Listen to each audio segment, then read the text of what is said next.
నందమూరి తారక రామారావు అంటే తెరపై రాముడు, కృష్ణుడు, తెర వెనుక దర్శకుడు. అంతేకాదు ఆయన నిర్మాత కూడా. లాభనష్టాలను బేరీజు వేసుకోకుండా తన ఆలోచనలకు అనుగుణంగా కథలు ఎంచుకుని వాటిని తెరపై చూసుకొని ముచ్చటపడేవారు. పిచ్చి పుల్లయ్య చిత్రంతో ప్రారంభించి శ్రీనాథ కవి సార్వభౌముడు వరకు ఆయన పద్ధతి అంతే. ప్రపంచంలో ఏ నటుడు చేయని ప్రయోగాలు చేసిన ఘనత ఎన్టీఆర్ది. నేను కమర్షియల్ ఆర్టిస్ట్ను కాను, ఎక్స్పెరిమెంట్ ఆర్టిస్ట్ను అని చెప్పేవారు ఎన్టీఆర్.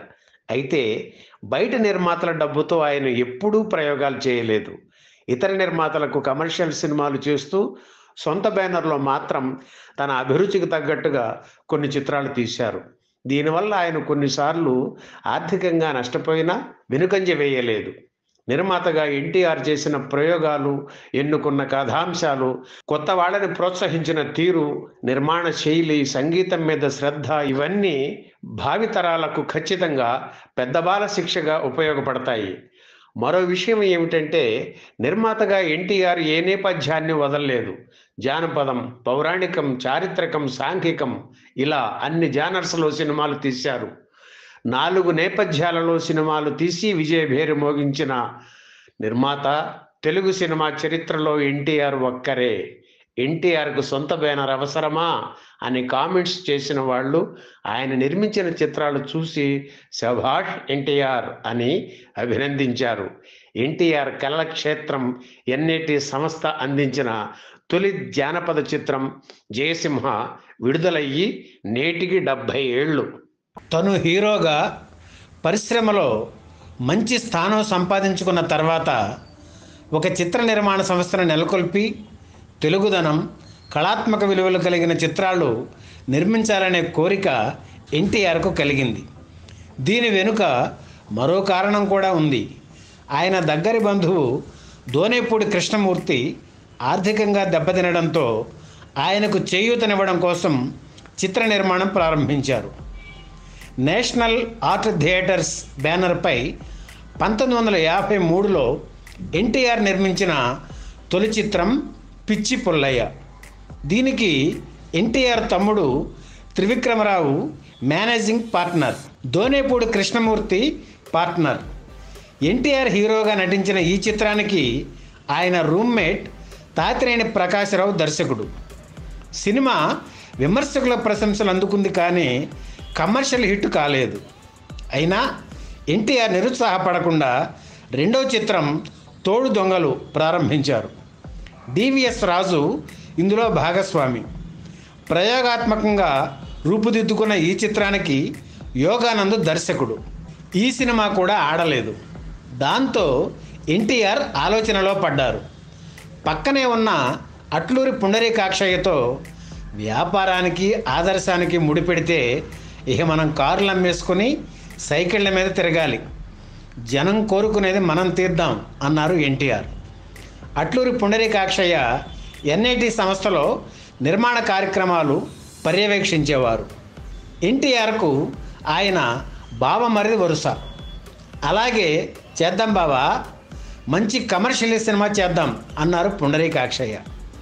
ఆ సమయంలోనే విశ్వనాథ సత్యనారాయణ రాసిన వీర పూజ నవల ఎన్టీఆర్ దృష్టిని ఆకర్షించింది.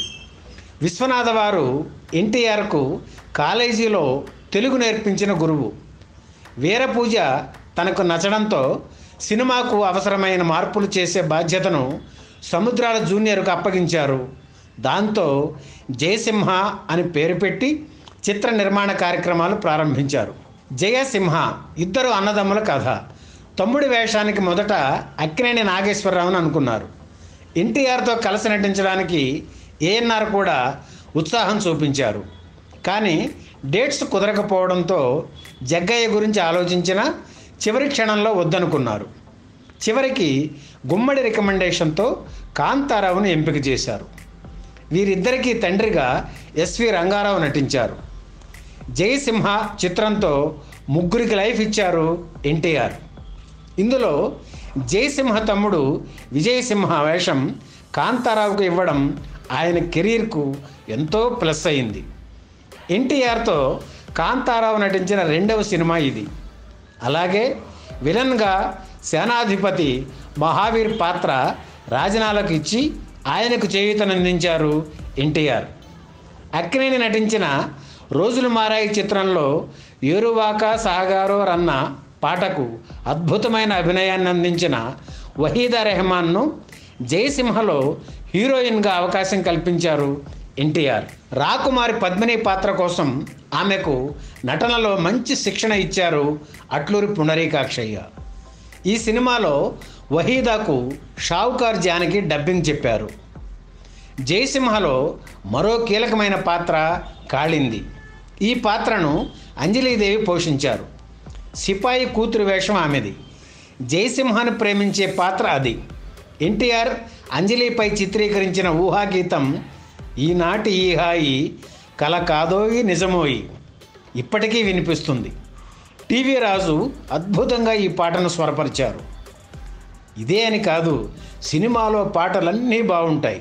మాస్ ఆడియన్స్ను ఆకట్టుకోవడం కోసం యాక్షన్ ఎపిసోడ్స్ మీద ప్రత్యేక దృష్టి పెట్టారు నందమూరి సోదరులు. ముఖ్యంగా స్టంట్ మాస్టర్ సోము కంపోజ్ చేసిన గండ్రగొడ్డలి పోరాటాలు, కత్తులు కాగడాల యుద్ధాలు చిత్రానికి ప్రత్యేక ఆకర్షణగా నిలిచాయి. ఎన్టీఆర్ వీరోచితంగా ఫైట్స్ చేస్తుంటే థియేటర్లో జనం చప్పట్లు విజిల్స్తో సందడి చేసేవారు.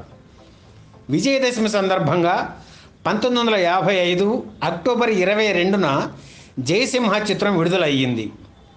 జానపద చిత్రం చేయాలంటే ఎన్టీఆర్కే సాధ్యం అంటూ ప్రేక్షకులు ఈ సినిమాను పదే పదే చూశారు.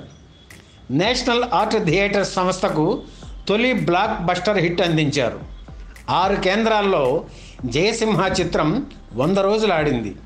విజయవాడ, లక్ష్మీ టాకీస్, గుంటూరు, ఆనంద మహల్ థియేటర్లలో 169 రోజులు ఆడి చరిత్ర సృష్టించింది. విజయవాడలో 1,25,000 వసూలు చేసి అంతకు ముందున్న పాతాళ భైరవ రికార్డును బద్దలు కొట్టింది. బెంగళూరులోని జయశ్రీ థియేటర్లో 175 రోజులు ఆడింది.